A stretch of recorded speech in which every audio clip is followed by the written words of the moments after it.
Hello बच्चों, कैसे हैं आप? उम्मीद करती हूँ आप बढ़िया और एकदम मज़े में होंगे। बच्चों, आज हम पढ़ेंगे सर्वनाम। बच्चों, हमारे सामने एक चित्र दिया गया है, उसके माध्यम से जानते हैं सर्वनाम क्या है। जैसे राजू बीमार है, राजू को डॉक्टर देखने आए हैं, राजू को डॉक्टर ने दवाई दी, राजू डॉक्टर की दवाई से शीघ्र स्वस्थ हो जाएगा। तो बच्चों, यहाँ बार बार राजू तथा डॉक्टर का प्रयोग सुनने में अटपटा लग रहा है। अब दोबारा से हम इस अनुच्छेद को पढ़ते हैं। जैसे राजू बीमार है, उसे डॉक्टर देखने आए हैं, उसे उन्होंने दवाई दी, वह उनकी दवा से शीघ्र स्वस्थ हो जाएगा। तो आपने देखा कि वाक्य रोचक लगने लगे हैं, क्योंकि बार बार संज्ञा शब्द यानी राजू तथा डॉक्टर का प्रयोग ना करके उनके स्थान पर अन्य शब्दों का प्रयोग किया गया है। ये सभी शब्द सर्वनाम कहलाते हैं। आइए सर्वनाम की परिभाषा जान लें। संज्ञा के स्थान पर प्रयोग होने वाले शब्दों को सर्वनाम कहते हैं। अब कुछ जानने वाली बातें हैं, उन्हें जान लेते हैं। जैसे सर्वनाम शब्द सर्व और नाम दो शब्दों के संयोग से बना, यानी इन दोनों शब्दों के मेल से आपस में मिलते हैं दोनों शब्द, तब सर्वनाम शब्द बनता है। इसका शाब्दिक अर्थ है सबका नाम। सर्वनाम शब्द का प्रयोग सबके लिए किया जा सकता है। जैसे मैं शब्द का प्रयोग सभी के लिए किया जा सकता है। जैसे उदाहरण के लिए, करण ने कहा मैं दिल्ली जाऊंगा, माँ ने कहा मैं भी दिल्ली जाऊंगी, भाई ने कहा मैं भी दिल्ली घूमना चाहता हूँ, पिताजी ने कहा मैं भी दिल्ली चलूंगा। यानी कि सब मैं का प्रयोग अपने लिए कर सकते हैं। सर्वनाम शब्दों के वचन परिवर्तन, इन्हें भी जान लें। जैसे मैं एक वचन में, इसका बहुवचन हम, तुम का बहुवचन आप, वह का वे, यह का ये, इसका इसे का बहुवचन है इन, इनका इन्हें, उसका उन्हें का बहुवचन है उन, उनका उन्हें। आइए अब सर्वनाम के भेद जानते हैं। बच्चों, प्रयोग के आधार पर सर्वनाम के निम्नलिखित 6 भेद होते हैं। पुरुषवाचक, निश्चयवाचक, अनिश्चयवाचक, प्रश्नवाचक, संबंधवाचक और निजवाचक। अब एक एक करके हम इन्हें पढ़ते हैं। पहला सर्वनाम है पुरुषवाचक सर्वनाम। जो सर्वनाम शब्द बोलने वाले, सुनने वाले और अन्य व्यक्तियों के लिए प्रयोग होते हैं, वे पुरुषवाचक सर्वनाम कहलाते हैं। जैसे बोलने वाला मैं जा रहा हूं, तो मैं सर्वनाम है। हम जा रहे हैं, हम सर्वनाम। सुनने वाला तुम कहाँ जा रहे हो, इसमें तुम सर्वनाम। आप कहाँ जाएंगे, आप सर्वनाम। तीसरे व्यक्ति के लिए, जैसे वह जा रहा है, इसमें वह सर्वनाम है। वे घूमने जाएंगे, वे सर्वनाम शब्द है।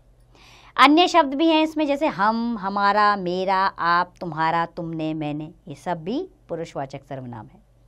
दूसरा सर्वनाम है निश्चयवाचक सर्वनाम। निश्चय, जैसे नाम से पता होता है, जिसमें निश्चित तौर पे हमें पता हो। जो सर्वनाम शब्द किसी निश्चित व्यक्ति या वस्तु के लिए प्रयोग होते हैं, वे निश्चयवाचक सर्वनाम कहलाते हैं। जैसे यह किताब मेरी है, आपको निश्चित तौर पे पता है कि यह किताब मेरी ही है।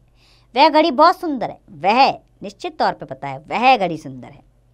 और भी कुछ शब्द होते हैं इसमें, जैसे ये, वे आदि, ये सब निश्चयवाचक सर्वनाम में आते हैं। तीसरा है अनिश्चयवाचक सर्वनाम। अनिश्चयवाचक, जिसमें हमें पता नहीं होता, संदेह होता है।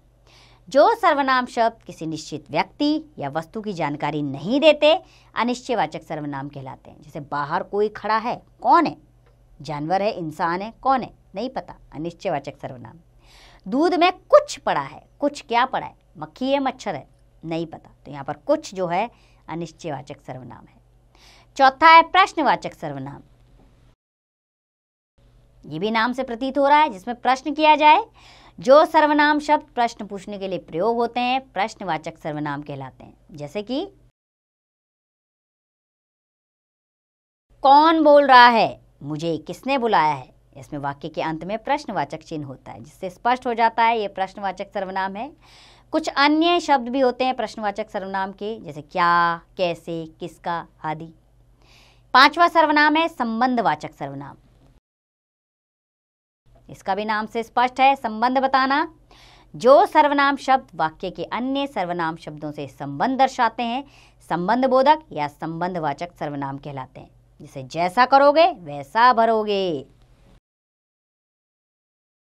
जैसा वैसा शब्द दो शब्दों को आपस में जोड़ने का काम कर रहे हैं, तो ये संबंधवाचक सर्वनाम है।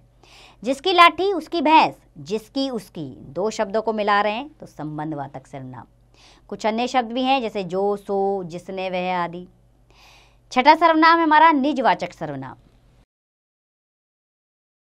जो सर्वनाम शब्द अपने लिए प्रयोग किए जाते हैं निजवाचक सर्वनाम कहलाते हैं। जैसे मैं अपना काम स्वयं करता हूं, अपना काम खुद करने में शर्म कहती। स्वयं और खुद निजवाचक सर्वनाम है। अन्य शब्द भी होते हैं निजवाचक सर्वनाम के लिए, जैसे अपने आप, मैंने अपना काम अपने आप किया, मैंने अपना काम स्वयं किया, खुद किया। आइए जानने योग्य बातें जानें। लिंग के कारण सर्वनाम का नहीं बल्कि क्रिया का रूप परिवर्तित होता है। जैसे तुम क्या कर रही हो, तुम क्या कर रहे हो। मैं पढ़ रही हूं, मैं पढ़ रहा हूं। अब ध्यान देने योग्य बातें इन्हें जान लेते हैं। जैसे संज्ञा के स्थान पर प्रयुक्त होने वाले शब्द सर्वनाम कहलाते हैं। सर्वनाम के 6 भेद होते हैं: पुरुषवाचक, निश्चयवाचक, अनिश्चयवाचक, प्रश्नवाचक, संबंधवाचक तथा निजवाचक। वचन के कारण सर्वनाम के रूप बदलते हैं। लिंग के कारण सर्वनाम का रूप नहीं बल्कि क्रिया का रूप बदलता है। तो उम्मीद करती हूँ बच्चों आप समझ गए होंगे सर्वनाम और उसके भेद, ये सब जान गए होंगे आप। अब आप इसका अभ्यास करें, स्वयं कीजिए।